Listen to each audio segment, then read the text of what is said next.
مقدس کی ترتیب کی بات کرتے ہیں تو ہمیں اس بات کا علم ہے، پہلے ہم نے اس بات کو سیکھا ہے کہ پہلی 5 کتابیں جن کا تعلق، جنہیں ہم کیا کہتے ہیں، شریعت کی کتابیں. کون سی کتابیں جی؟ شریعت کی کتابیں. اور اگلی 12 کتابیں جن میں یشوع سے لے کر آستر تک، یہ 12 کتابیں تاریخی کتابیں کہلاتی ہیں. اس کا مطلب یہ ہے کہ ہم بائبل مقدس کے اس حصے میں سے آج کل سیکھ رہے ہیں جو تاریخی حصہ. اور تاریخی حصہ کون سا؟ بنی اسرائیل کی بحثیت قوم، ان کی زندگی کی تاریخ ہمارے سامنے یہ کتابیں رکھتی ہیں. اور اس بات کو بھی ہمیشہ ذہن میں رکھیں، اکثر اوقات بلکہ جب بھی ہم بائبل پڑھتے ہیں تو ہمارے سامنے یہ بات آتی ہے اور یہ پوچھا جاتا ہے کہ پرانے عہد نامے کی سب سے آخری کتاب کون سی ہے؟ یہ سوال ہے بڑا چھوٹا سا، بڑا بنیادی سا اور بڑا عام سا، کہ پرانے عہد نامے کی آخری کتاب کون سی ہے؟ ملاکی کی کتاب ہے. لیکن اس بات کو ذہن میں رکھیں کہ تاریخ کے اعتبار سے بحثیت قوم اسرائیلی تاریخ کے اعتبار سے ملاکی کی کتاب آخری کتاب نہیں. ترتیب میں خدا کے لوگوں نے، جیسا کہ ہم پہلے سیکھ رہے ہیں کہ پہلی 5 کتابیں توریت کی کتابیں ہیں، اس کے بعد جو اگلی 12 کتابیں ہیں وہ کون سی ہیں؟ پہلی 5 کتابیں پیدائش سے لے کر استثنا تک شریعت کی کتابیں، پھر آگے یشوع سے لے کر آستر تک تاریخ کی کتابیں، اور پھر آگے کون سی کتاب ہے؟ ایوب کی کتاب. ایوب سے لے کر کہاں تک؟ غزل الغزلات تک. یہ 5 کتابیں ہیں. انہیں شاعری کی یا حکمت کی کتابیں کہا جاتا ہے. پھر اس کے آگے جب آپ آگے بڑھتے ہیں، یسعیاہ سے لے کر دانیل تک 5 کتابیں، انبیاء اکبر. پھر جب آپ آگے بڑھتے ہیں ہوسیہ سے لے کر ملاکی تک انبیاء تفصیل. پہلے ہم نے اس کے بارے میں سیکھی. لیکن اس بات کو ذہن میں رکھیں کہ تاریخی اعتبار سے لکھی جانے والی، جب ہم اسرائیلی تاریخ کی بات کرتے ہیں، بائبل کے زمانے کی تاریخ کی بات کرتے ہیں، تو اس زمانے میں جو تاریخی اعتبار سے لکھی جانے والی آخری کتاب ہے وہ ملاکی نہیں ہے، بلکہ وہ نہمیہ کی کتاب ہے.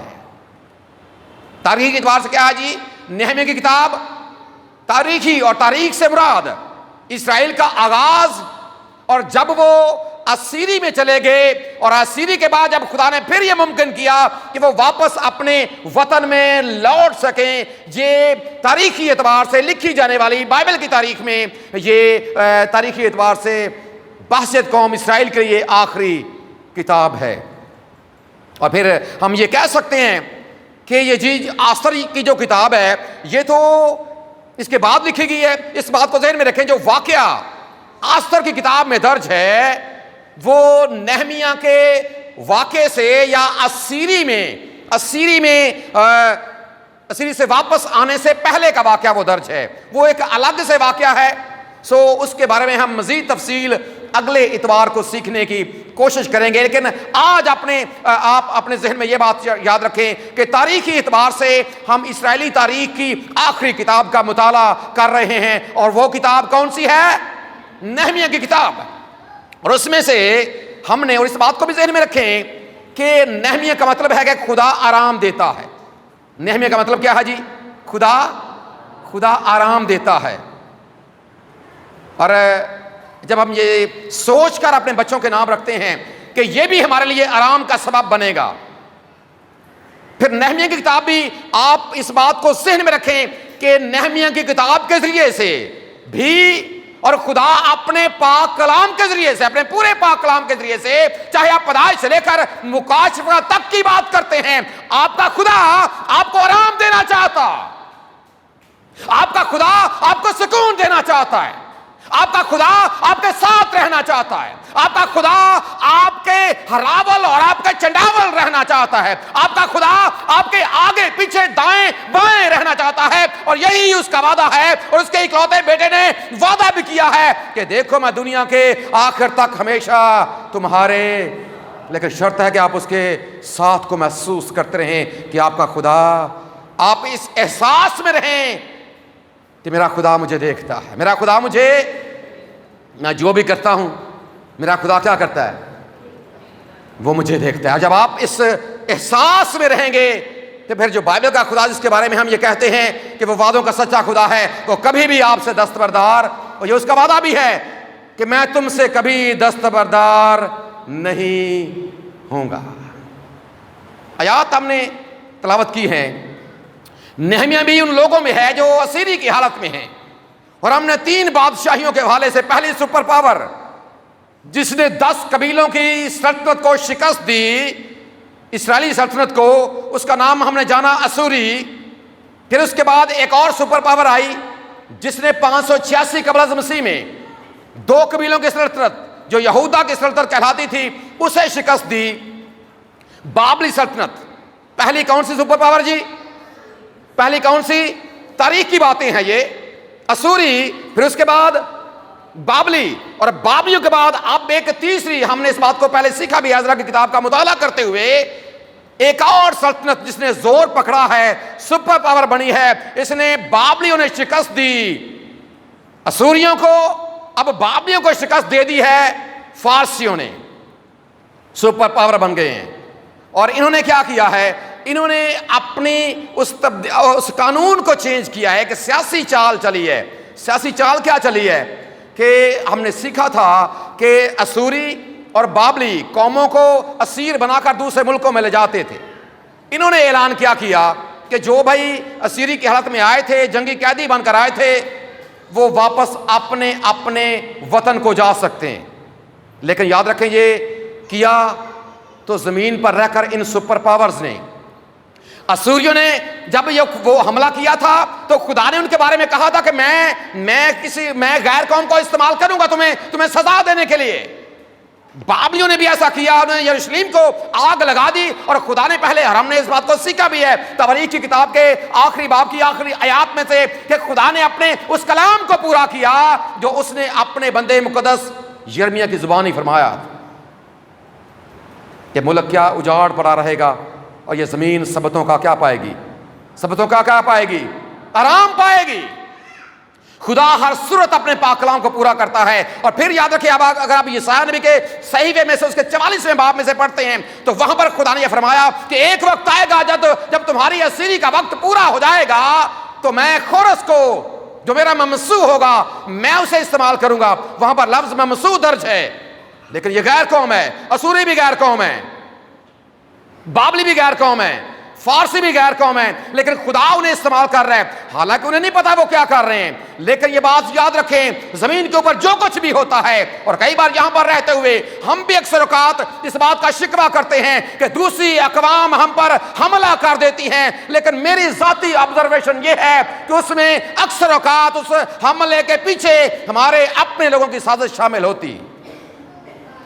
خدا استعمال کرتا ہے سزا دینے کے لیے، اور خدا اس لیے سزا دیتا ہے، خدا اسرائیلیوں پر ترس پہلے کھاتا رہا، ہم ان باتوں کو سیکھ رہے ہیں، سیکھ چکے ہیں پہلے بڑی تفصیل کے ساتھ بھی، انبیاء کو بھیجتا رہا، لیکن کسی نے صبر کا اصل، خدا کے صبر کا پیمانہ لبریز ہو گیا۔ اب نہمیہ بھی انہی لوگوں میں ہے جو اسیری کی حالت میں ہیں۔ فارسی سلطنت میں اگر آپ اس کی کتاب کو آگے پڑھیں گے نا تو آپ کے سامنے یہ بات آئے گی کہ یہ فارسی سلطنت میں ایک انتہائی اہم عہدے پر فائز ہے، اور عہدہ اس کے پاس ہے کہ یہ بادشاہ کا ساقی ہے۔ کیا ہے جی؟ بادشاہ کا ساقی سمجھتے ہیں جی؟ ساقی پتہ ہے ساقی کسے کہتے ہیں؟ پانی کی بات نہیں ہے جناب، میں لا نہیں لو ہے،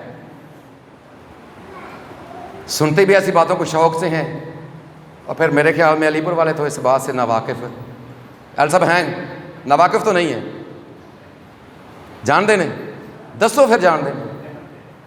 ساقی جو میں پیش کرتا، اور پیش کرنے کا انداز کبھی، جس کو کبھی محفل میں بیٹھنے کا اتفاق ہوا ہے،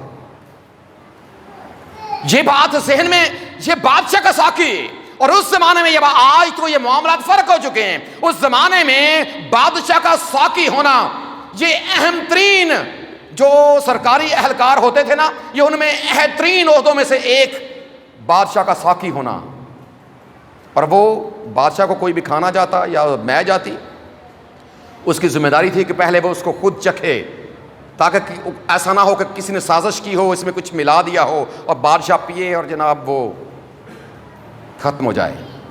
سو ایک انتہائی اہم ذمہ داری اس ساقی کے، اور کیوں اعتبار کیا تھا اس کے اوپر؟ اس کا مطلب یہ ہے کہ اس فارسی بادشاہ نے، اس کا ذکر آپ کو آگے جا کر اس کی کتاب میں ملے گا بھی، کہ اس نے کیوں رکھا تھا اسے ساقی۔ ظاہر سی بات ہے یہ خدا کا بندہ ہے، خدا کو جانتا ہے، اور اس نے اپنے آپ کو ثابت کیا ہے کہ میں قابل اعتبار، غیر جگہ ہے، غیر لوگ ہیں، لیکن اس نے اپنے آپ کو ثابت کیا کہ مجھ پر اعتبار کیا جا سکتا ہے، اور بادشاہ نے اعتبار کیا اور اسے اپنا ساقی منتخب کر لیا۔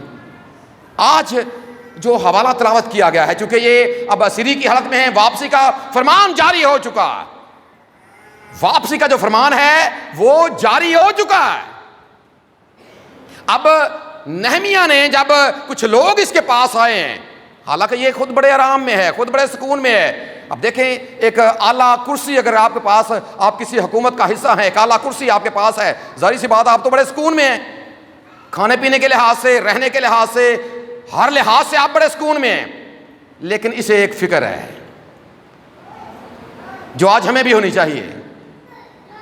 جب اس کے پاس کچھ لوگ آئے ہیں، اس نے کچھ دریافت کیا۔ کیا دریافت کیا ہے اس نے؟ ابھی اگر آپ نے حوالہ غور سے سنا ہے تو سنا جی غور سے، کیا دریافت کیا؟ کچھ لوگ اس کے پاس پہنچے ہیں اور اس نے کس کے بارے میں پوچھا ہے؟ کس کے بارے میں پوچھا ہے؟ یروشلم کے بارے میں۔ کیوں اس نے یروشلم کے بارے میں پوچھا؟ کیوں یروشلم کی اس کو فکر ہے؟ حالانکہ ایک اعلیٰ سرکاری اہلکار، انتہائی اعلیٰ وزارت کے اوپر یہ فائز، لیکن فکر کس کی ہے؟ کون سے شہر کی؟ یروشلم کی فکر ہے۔ اور جب اسے یہ بتایا گیا، یہاں پر جو حالت یروشلم کی بیان ہوئی ہے کہ اس کے پھاٹک آگ سے اور جو باہر فصیل ہوتی ہے وہ کیا ہوا ہے؟ گری پڑی ہے۔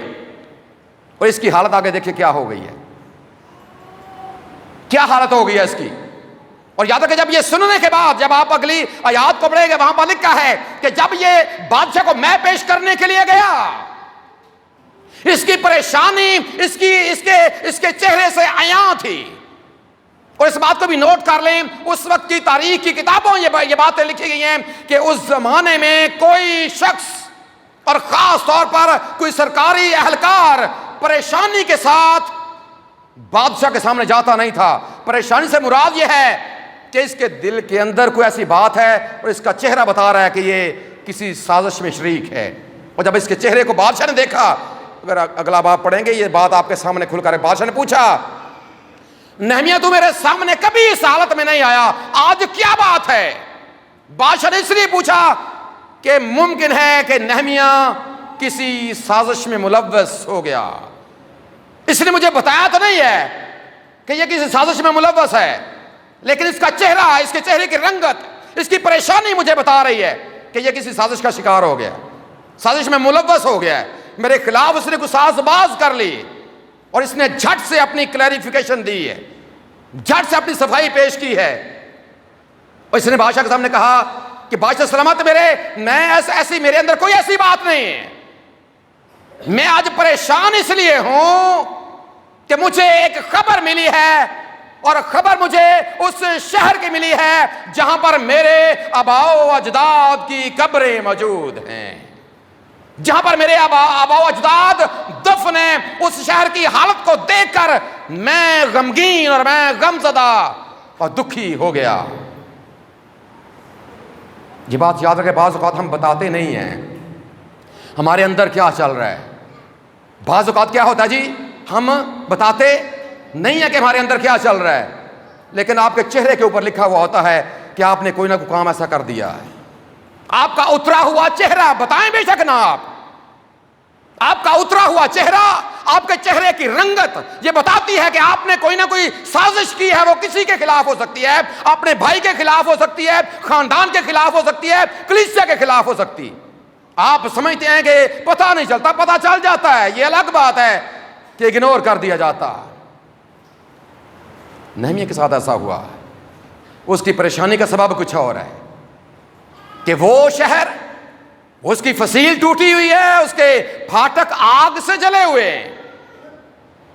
اب پھر بادشاہ نے کہا کہ بتا پھر میں اس کے لیے کیا کر سکتا ہوں۔ بادشاہ اس نے کہا کہ مجھے اجازت دی جائے تاکہ میں وہاں پر جاؤں اور اس شہر کی تعمیر میں اپنا حصہ ڈال سکوں۔ اس بات کو ذہن میں رکھیں، جب آپ اسرائیلی تاریخ کو، اور خاص طور پر جب وہ واپس آ رہے ہیں، جب آپ اس بات کو سامنے رکھتے ہیں نا، تو 3 کردار ان 2 کتابوں میں، جو عزرا کی کتاب ہے، جو نہمیہ کی کتاب ہے، آپ کو ان 2 کتابوں میں 3 کردار انتہائی اہم ملیں گے۔ پہلا کردار عزرا کا ہے۔ عزرا چونکہ خدا کے پاک کلام کو سنانے والا، اس کی نقول تیار کرنے والا ہے، فقیہ شخص ہے، پڑھا لکھا شخص ہے۔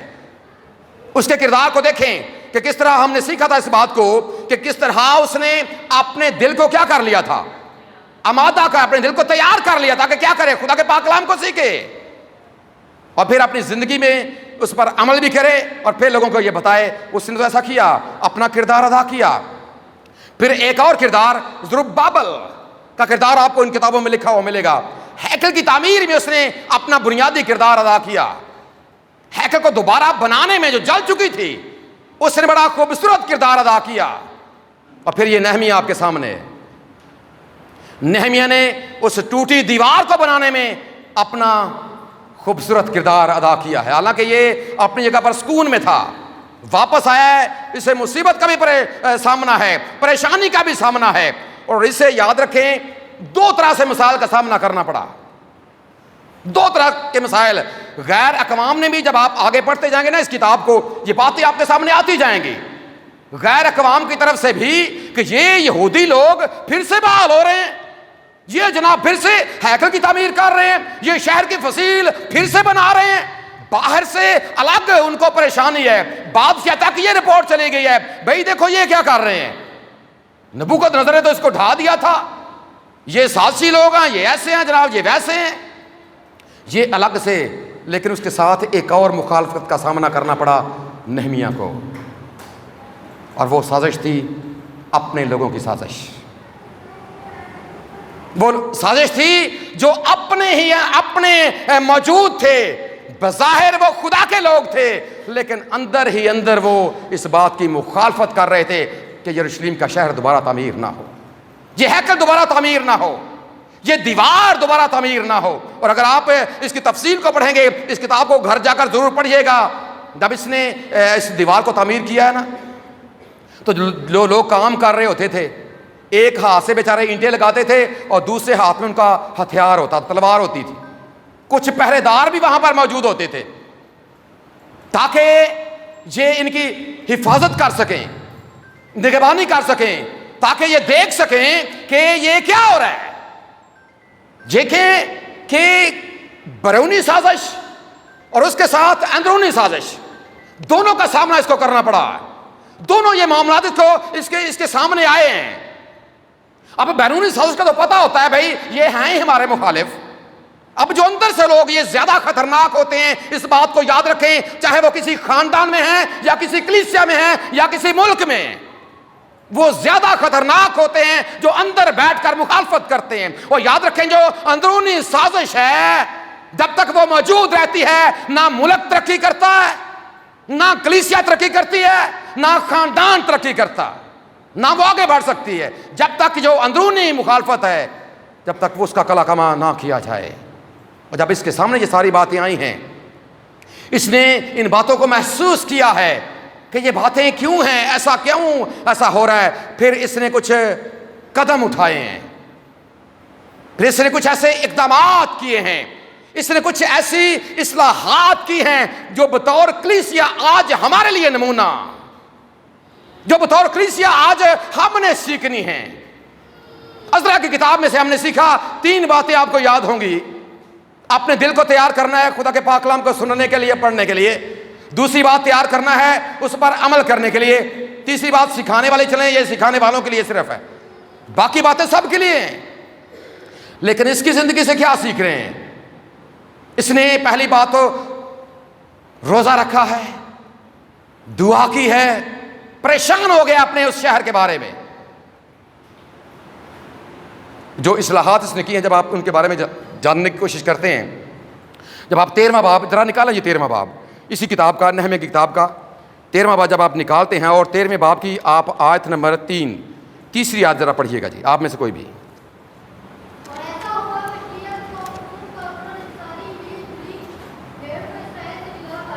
ملی جھلی بھیڑ کو کیا کر دیا ہے اسرائیل سے؟ ملی جھلی بھیڑ کیا ہوتی ہے؟ ڈاواں ڈول، کدی ادھر تے کدی خالص ہے ہی نہیں. وفادار نہیں ہوتے ایسے لوگ، ملی جلی بھیڑ جو وفادار نہیں ہے، جن کے ذہن میں، اور آپ کو پتا ہے کہ ایسے لوگوں کے بارے میں بائبل جو شک کرنے والے ہوتے ہیں اس طرح کے، کہ شک کرنے والا کیا ہوتا ہے، یا دو دلا کیا ہوتا ہے، سمندر کی کدی اتنے تے کدی پتہ ہی نہیں ہوتا کتنے کدا وفادار. ایسے لوگوں کو دور کر دیا. اور یہ بحیثیت کلیسیا ہم نے بھی دیکھنا ہوگا کہ کہیں ہمارے درمیان بھی کچھ ایسے لوگ، کیوں ہم آج ترقی نہیں کر رہے، کیوں ہماری روحانی ترقی آج رکی ہوئی ہے. کہیں ایسا تو نہیں ہے کہ ہمارے درمیان بھی کچھ ایسی کالی بھیڑیں موجود ہیں جو اندر ہی اندر ہمیں کھوکھلا کر رہی ہیں، جو ہمارے مستقبل کو آج خراب کرنے، ہماری آئندہ نسلوں کو برباد کرنے جا رہی ہیں. ایسی کالی بھیڑوں کو ہم نے پکڑنا ہوگا، ٹریس کرنا ہوگا، ان کو پہچاننا ہوگا ان کو، تاکہ ہماری کلیسیا بچ سکے. نہمیہ نے یہ اقدام اٹھایا تاکہ لوگ، تاکہ شہر، تاکہ خدا کے لوگ آباد ہو سکیں، بحال ہو سکیں. سب سے پہلا کام جو اس نے کیا ہے، آگے ذرا 7ویں آیت بھی پڑھیں جی، 7ویں آیت.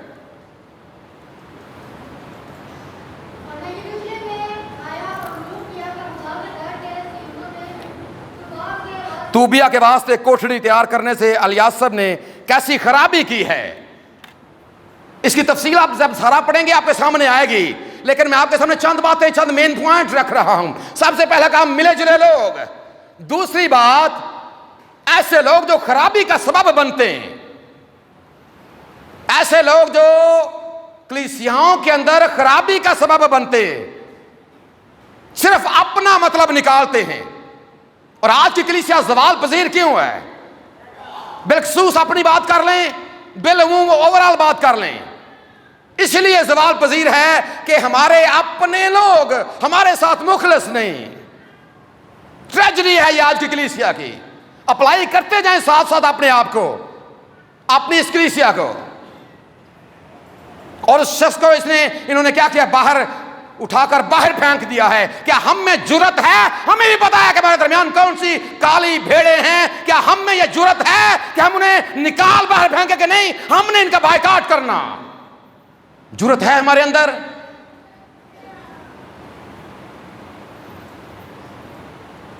چیلنج ہے آج کی کلیسیا کے لیے. انہوں نے کیا کیا ہے؟ باہر پھینکا اس کو. اگلی ایک اور بات پڑھیں ذرا، 15ویں آیت پڑھ دیں جی. شاباش.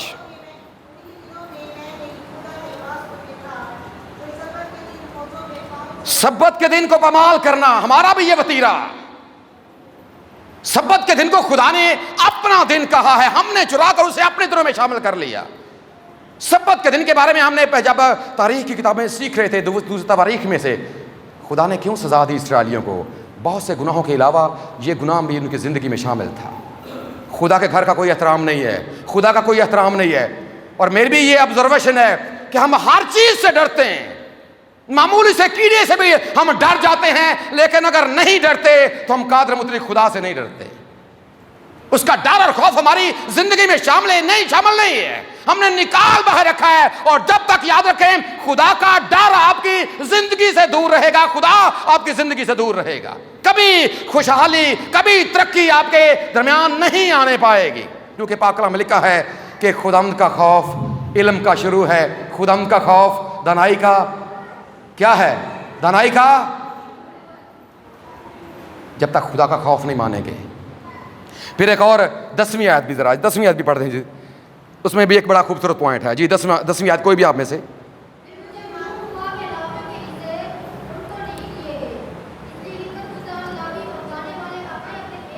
بھاگ گئے ہیں، لاویوں کا حصہ ان کو نہیں دیا گیا. اور آپ کو پتا ہے جو آپ کے اوپر الزام ہے، ایک جو پچھلے سابقہ پاسبان نے آپ کے اوپر جو مقدمہ بھی کیا تھا، کیا آپ ہدیہ کھاتے ہیں؟ کیا کبھی اتنے لوگ یہاں پر بیٹھے ہیں، دیکھیں ہم نے اپلائی کرنا ہے اپنے اوپر، کبھی آپ نے سوچا کہ جس کا جو حصہ ہے کسی کو پورا مل رہا ہے کہ نہیں مل رہا؟ کتنے لوگوں کو پتا ہے؟ اب یہاں انتظامیہ بھی بیٹھی ہے، بڑے معتبر لوگ یہاں پر بیٹھے ہیں، کسی کو پتا ہے کون سا حصہ کہاں پر جا رہا ہے، کس طرف جا رہا ہے؟ کبھی کسی نے اس کے بارے میں جاننے کی کوشش کی ہے؟ کسی کو کوئی پتا ہے جی؟ کسی نے ہے؟ کسی کو پتا نہیں؟ پتا ہے کیونکہ ہمیں ان باتوں سے سروکار نہیں ہے، ہمیں سروکار ان باتوں سے ہے ہی نہیں، اور جب تک یاد رکھیں آپ کا سروکار ان باتوں سے نہیں ہوگا، کیسے خدا کے لوگ ہیں، کیسے ہم خدا کے لوگ ہیں؟ یہ دو تین باتیں اپنی زندگی سے اگر آپ آگے 24ویں آیت کو پڑھیں تو ایک بار پھر وہی گناہ ان لوگوں کی زندگی میں آ چکا تھا جو عذرا کے زمانے میں جس نے چھڑوایا غیر قوموں سے۔ جب آپ یہاں پر دیکھیں نا، ذرا پڑھیں جی اس آیت کو بھی، بڑا خوبصورت ہے وہ بھی، اگر آپ 24ویں آیت سے پڑھتے ہیں نا تو آپ کے سامنے یہ بات آئے گی جی۔ بچوں کی زبان، کیوں؟ وجہ کیا ہے؟ غیر کو بیویاں اور کی ہوئی ہیں، غیروں کے ساتھ عورتوں نے بھی شادیاں کی ہیں، مردوں نے بھی شادیاں کی ہیں، اور اس یہاں پر نہمیہ نے ایک مثال استعمال کی ہے 26ویں آیت میں کہ کیا شاہ اسرائیل سلیمان نے ان باتوں سے گناہ نہیں کیا؟ تاریخ سے کیا سیکھتے ہیں ہم؟ کیا سلیمان نے ان باتوں سے کیا کیا ہے جی؟ گناہ؟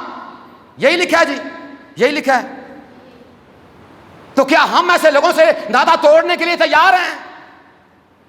پتا بھی ہے کہ اس کا انجام اور مثالیں ہمارے سامنے موجود ہیں، علی پور چٹھا کو تو سکھانے کی ضرورت ہی نہیں ہے، مثالیں آپ کے سامنے موجود ہیں، لیکن اس کے باوجود آپ خاموش ہیں۔ کب تک خاموش رہیں گے؟ اور یاد رکھیں جب تک آپ خاموش رہیں گے، پھر جب خدا کا پیمانہ لبریز ہو جائے گا تو پھر وہ بولے گا، پھر وہ کرے گا، پھر وہ دوسروں کو استعمال کرے گا آپ کو سزا دینے کے لیے۔ اگر آج بھی آپ یاد رکھیں مصیبت کی حالت میں ہیں، اگر آج آپ پریشانی کی حالت میں ہیں، اگر آپ کی فصیل گر چکی ہے، اگر آج بطور کلیسیا آگ کے جو پھاٹک ہیں وہ آگ سے جل چکے ہیں، تو کہیں نہ کہیں بطور پاسبان میں ذمہ دار ہوں، کہیں نہ کہیں بطور ایلڈر میں ذمہ دار ہوں، کہیں نہ کہیں بطور ڈیکن میں ذمہ دار ہوں، کہیں نہ کہیں میں بطور ٹیچر میں ذمہ دار ہوں، اور کہیں نہ کہیں بطور میں کلیسیائی ممبر ذمہ دار، کہیں نہ کہیں میں بطور ایک نوجوان ذمہ دار۔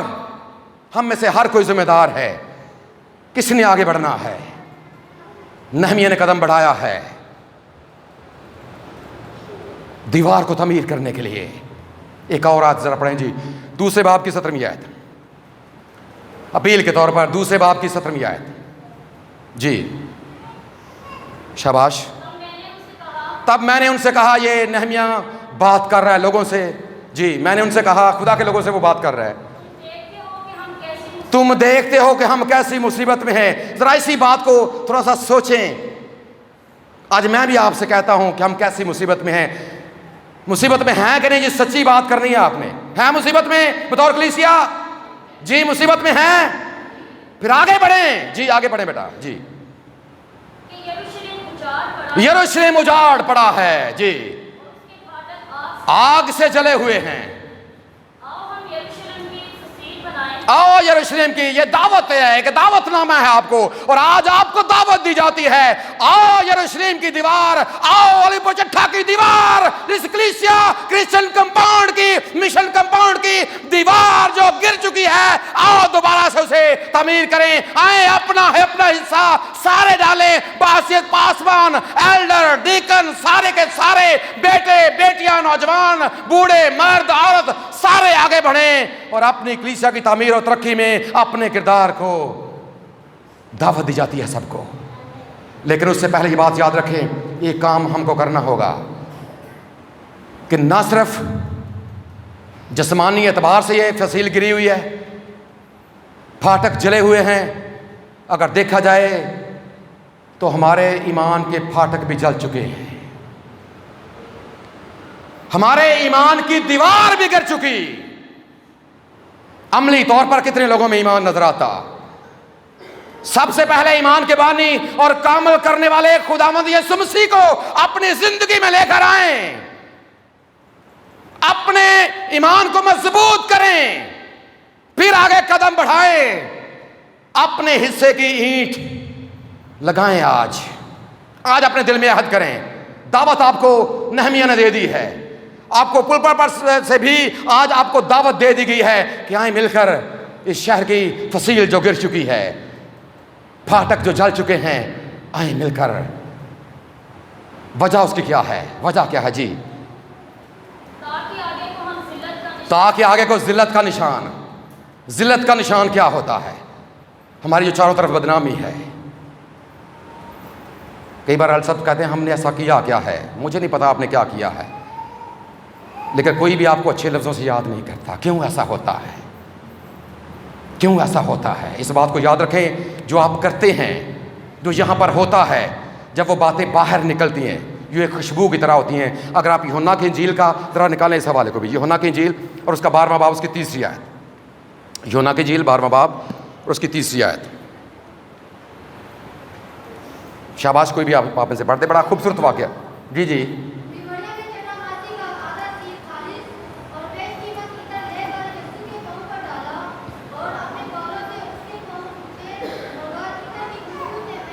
اور گھر کیا ہوا جی؟ عطر کی خوشبو سے جو کچھ کھلتا ہے اس کی خوشبو پھیلتی ہے. جو واقعہ کہیں پر رونما ہوتا ہے اس کی خوشبو بھی پھیلتی ہے. اگر اچھا ہے تو خوشبو, عطر ہے تو عطر کی خوشبو پھیلے گی. اور اگر آپ اسی بیان کو یاد رکھیں, متی کی انجیل میں پڑھیں گے نا, تو وہاں پر لکھا ہے خدا یسوع مسیح نے کہا کہ جو اس عورت نے کیا ہے, جب جب انجیل کی منادی کی جائے گی اس عورت کا ذکر بھی. ایسا ہے جی, اس عورت کا ذکر بھی, اس عورت کا ذکر بھی کیا جائے گا. یاد رکھیں جہاں جہاں پر بھی علی پور چٹھا کا نام جاتا,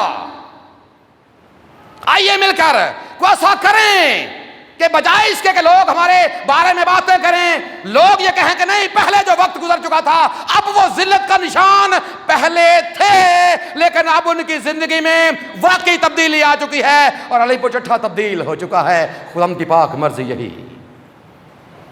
خدا آپ کی زندگی میں تبدیلی دیکھنا چاہتا ہے. بطور کلیسیا آپ کی بحالی دیکھنا چاہتا ہے. آئیے اپنے اپنے حصے کی اینٹ لیں, لیکن اینٹ کے درمیان آپ کو پتا ہے اینٹوں کے درمیان ایک چیز ہوتی ہے. کیا ہوتا ہے وہ؟ کیا ہوتا ہے؟ سیمنٹ ہوتا ہے, جس کی وجہ سے اینٹیں کیا ہوتی ہیں؟ جڑی رہتی ہیں. اینٹیں کیا ہوتی ہیں؟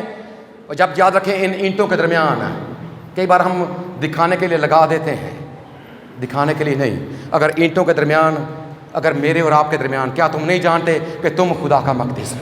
کیا تم نہیں جانتے کہ تم کیا ہو؟ خدا کا, تم خدا کا. دیکھیں جب اینٹوں کے درمیان سیمنٹ ہے, جڑ جاتی ہیں آپس میں, اگر درمیان میں کچھ بھی نہیں ہوگا. مقناطیس کے بارے میں لوگ بہت سے جانتے ہیں. مقناطیس, بچے کھیلتے بھی ہیں مقناطیس کے ساتھ. کیوں جی کھیلے ہیں کبھی مقناطیس کے ساتھ بچے؟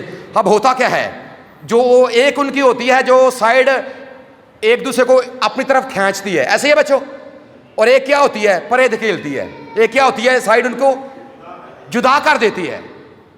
ہم بھی جو جدا کرنے والی سائڈ ہے اس کو تبدیل کریں, اس نفرت کو اپنے دلوں کے اندر سے نکالیں. خدا را وقت ہے سنبھلنے کا.